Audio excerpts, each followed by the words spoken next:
Hey yo yo yo, salut les turfeuses, salut les turfeurs, bienvenue pour un nouveau pronostic de Benoît Requin. Ok, place au pronostic du quintet du vendredi 24 mai, direction Paris-Vincennes pour le prix Jean Rio. Trop attelé, 2850 mètres, 15 partants, réunion 1, course 4, indice de confiance 3 sur 5. Il y a un rendement de distance de 25 mètres, juste pour le numéro 15. Petit retour sur le quintet du mercredi 22 mai. Dans mon pronostic, je vous ai donné le quintet en 5 chevaux. Ça fait plaisir, à part côté rapport. Wow, comment ça payait pas. Il a fait que 7 euros le désordre. 7 euros. Ouais. Wow. Enfin bref, cette vidéo, je la tourne avant l'arrivée du quintet de ce mercredi. Qu'est-ce que je raconte? De ce jeudi, je veux dire. De ce jeudi, et je reviendrai dessus demain.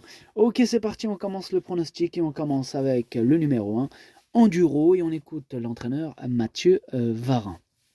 Enduro effectue une rentrée, il n'a strictement aucune chance. Il court avec de gros fers et sans artifice, faut simplement le regarder, il va avoir besoin de 2 ou 3 parcours pour être compétitif.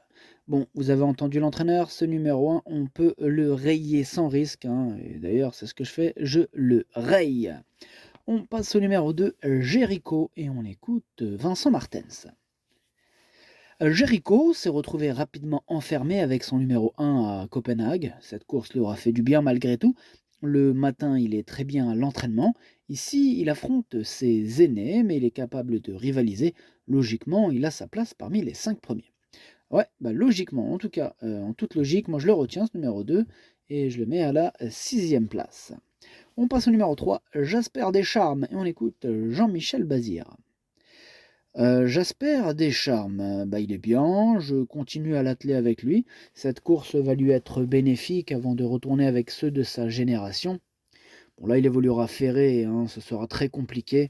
Prochainement, face aux meilleurs de sa promotion, il aura un premier rôle à jouer. Il m'a beaucoup plu en dernier lieu. Bon, vous avez entendu Monsieur Bazir, il a dit que ce sera très compliqué pour lui. On peut lui faire confiance. Jusqu'à présent, Monsieur Bazir n'est pas sur ma liste rouge. Ça lui est arrivé qu'une seule fois, un seul écart depuis que je vous fais des pronos avec ce Monsieur Jean-Michel Bazir. Donc voilà, il nous dit que ça va être très difficile. Ça sert à rien de s'exciter sur ce numéro 3. En tout cas, pour ma part, je le retiens pas. Maintenant, si vous avez peur, qu'est-ce que je vais... Vu le prix des tickets, c'est dommage, mais bon, voilà, question de feeling, à faire l'impression que c'est numéro 3. Je vous laisse le choix. Chacun fait ce qu'il veut en même temps. On passe au numéro 4, 55 Bond, et on écoute Vincent Martens. 55 Bond est un peu vieillissant, mais il travaille bien, il travaille bien le matin. Maintenant, rendre la distance à Copenhague était trop compliqué. On va faire le petit parcours et essayer de se rapprocher pour finir. Avant coup, à ce niveau, cela paraît compliqué, mais il va faire de son mieux. Il va faire de son mieux, nous dit Vincent Martens, avec un bon parcours, avec quelques défaillances de chevaux en vue, pourquoi pas. Moi, ce numéro 4, lui non plus, je l'ai pas retenu. Et il est tout seul sur ma petite liste des possibles casseurs de tickets repérés. Ce qui fait de lui le capitaine, évidemment, il est tout seul. Donc voilà, aujourd'hui c'est le seul sur ma liste, le 4. On enchaîne avec le numéro 5, Figaro de Larrey, et on écoute Sylvain Roger. Figaro de Larrey était malade la dernière fois, victime d'un problème pulmonaire. On a fait des soins, il a l'air de bien revenir, mais il est à court de conditions. Bon, il n'y a pas beaucoup de choix d'engagement pour qu'il effectue une rentrée. De toute manière, à l'attelé, à ce niveau-là ferré, il n'a pas de chance. C'est vraiment une course de remise en route à revoir pour la suite aux montées. Ok, merci Sylvain Roger. En tout cas, moi, ce numéro 5, je le raye. On passe au numéro 6, Geisha Speed, et on écoute Jean-Philippe Monclin. Geisha Speed, elle aurait dû faire sa rentrée dans le prix des Ducs de Normandie en vue de la course montée la veille de l'Elite Lopette. Pardon, l'Elite Lopette. Comme elle a été éliminée à Caen, on se rabat sur cette épreuve pour préparer une course montée le 4 juin. Bon, elle a le droit d'être 4e ou 5e à l'issue d'un bon parcours à l'économie, mais elle va certainement manquer un peu car elle n'a pas couru depuis un moment. Moi, elle me prendrait la tête celle-là si elle terminait 4e ou 5e, mais vraiment. C'est d'ailleurs lui mon gros regret, ce numéro 6, c'est lui mon cheval de complément en cas de non partant. Attention, possible cassage en vue. Ah, il me prend la tête ce 6. On passe au numéro 7, Gamet de Liton, et on écoute Hugues Lévesque. Gamed Liton est en forme, hein, il faut effacer sa prestation à Caen dans les Ducs, hein. Il est mal parti dans une course rondement menée.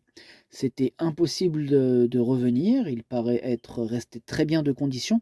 Le lot est moins fort qu'à Caen, mais l'opposition reste relevée.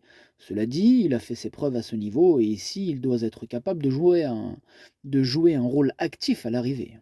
Un rôle actif à l'arrivée. D'ailleurs, il fera sûrement partie des favoris, ce numéro 7. C'est une première chance, il va tout donner. Voilà, tous les feux sont au vert. Mais ce numéro 7, moi je le mets battu par un autre. Je le mets deuxième. On passe au numéro 8, Eric the Hill. Et on écoute Hansen Eric à Bando. Eric the Hill a trotté une 11 hein, dans les Ducs de Normandie, mais ce n'était pas suffisant pour rivaliser. Là, il n'est pas très bien parti, il s'est retrouvé un peu loin. S'il y a quelques clients avant-coup, il devrait évoluer sur la montante par rapport à sa dernière sortie. Il me paraît très bien. Il a les moyens de terminer dans les 5 premiers. Eh bien, ce numéro 8, lui par contre, il me plaît bien. Enfin, lui aussi me plaît bien et je le mets à la 5e place. On enchaîne avec le numéro 9, c'est Ganet de Banville et on écoute Jean-Michel Bazir. Ganet de Banville n'a pas mal couru dans les Ducs, mais il s'est retrouvé loin hein, dans une course qui bardait. Il a bien tenu sa partie jusqu'au bout. Il est très bien à l'entraînement. Je le défère des 4 pieds, hein, ce qui n'a pas été le cas depuis cet hiver. La piste est parfaite en ce moment. Je vise la victoire. Oh, il est super chaud, Jean-Michel. Hein, qu'est-ce qui se passe? Il ne cache pas donc ses ambitions de victoire, hein, Bazir. Et ce numéro 9, c'est lui mon préféré. Hein. Et bien sûr, je l'ai installé en tête. On passe au numéro 10, Yuzental, et on écoute Vitale Ciotola. Bonjour Vitale, vous êtes là, tiens, ça fait plaisir. Salut Vitale.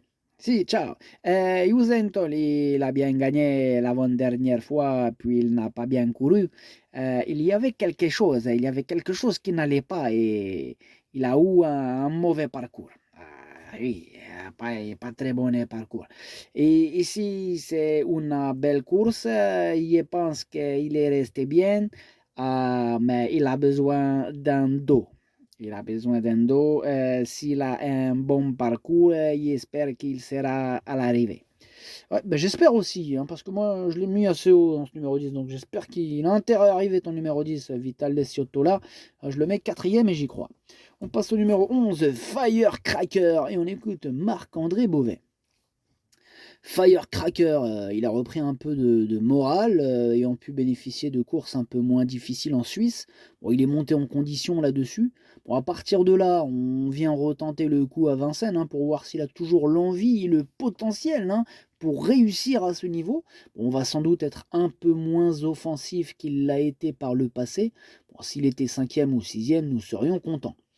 Ok, merci Marc-André Beauvais. Alors, ce numéro 11, c'est un regret. C'est mon deuxième cheval de complément quand nous partons. Attention. On passe au numéro 12, Anna Desmolles, et on écoute Laurent Claude Abrivard. Anna Desmolles mérite d'être reprise. La dernière fois, cela s'est mal passé. Les courses d'avant n'étaient pas mauvaises. Elle est bien. Je la vois en fin de combinaison. Elle est plaquée devant et munie de petits alus derrière. Ah, me plaît bien cette Anadémol, ce numéro 12, moi je l'ai gardé en bout de combinaison, attention, hein, il peut en surprendre plus d'un sur sa route, et en plus a une cote qui devrait être sympathique. On passe au numéro 13, Elvis Duvallon, et on écoute Charles Cuillet. Elvis Duvallon évolue en pleine forme, ici l'engagement est très bon en tête, il n'a pas les meilleurs à affronter comme à Caen, où Johan a pris la bonne décision pour ne pas se retrouver le nez au vent, alors qu'Izoard Vedake faisait beaucoup de rythme en tête. Sa course est bonne. Ici, il affronte des rivaux avec qui il peut rivaliser pour les premières places. Hein, il peut viser le podium. Je suis tout à fait d'accord avec le commentaire de Charles Cuillet. Hein. Ce numéro 13 fait d'ailleurs partie de mes préférés et j'ai pas hésité à le hisser sur le podium de mon pronostic. Hein, je le mets troisième donc. On passe au numéro 14, Éclat de gloire, et on écoute Loris Garcia. Éclat de gloire devrait courir en Italie début juin, mais avant cela, il dispose d'un bel engagement que j'envisageais depuis un moment, hein, ici au premier échelon. À l'entraînement, il est parfait. Les meilleurs trotteurs du moment sont en Suède, hein, donc c'est l'occasion d'en profiter. L'épreuve est ouverte pour les places. Il peut prétendre terminer en fin de combinaison. C'est un petit malin, Loris Garcia. Hein. Il a repéré l'engagement. Il a vu que les autres ils étaient en Suède. Il s'est dit, allez hop, c'est le bon timing. Bam. Hein, il ne présente pas cet éclat de gloire au hasard. Moi, je vous le dis, faites attention à lui. Moi, je le garde en fin de combinaison. Et peut-être avec une petite cote sympa. Et on termine avec le numéro 15, Élite Beaufour. Et on écoute Jean-Michel Bazir. Élite Beaufour, elle est bien rentrée là, de son déplacement italien à Naples. Bon, ici, elle rend la distance. La partie sera difficile. Hein. Il aura un engagement à poteau égal à venir dans lequel il sera plus compétitif. Il va garder ses fers. Il est préférable de le revoir. Vous avez entendu Bazir hein, numéro 15, on peut l'écarter. Énorme non. Le pronostic, ça donne 9, 7, 13, 10, 8, 2, 12 et 14. Merci d'avoir suivi cette vidéo. N'hésitez pas à mettre un pouce bleu si la vidéo vous a plu. Pour accéder à tous mes tickets pour la course du Quintet, rendez-vous directement en description de la vidéo. À jouer avec modération. Bonne chance. Chopez-le moi. Ciao.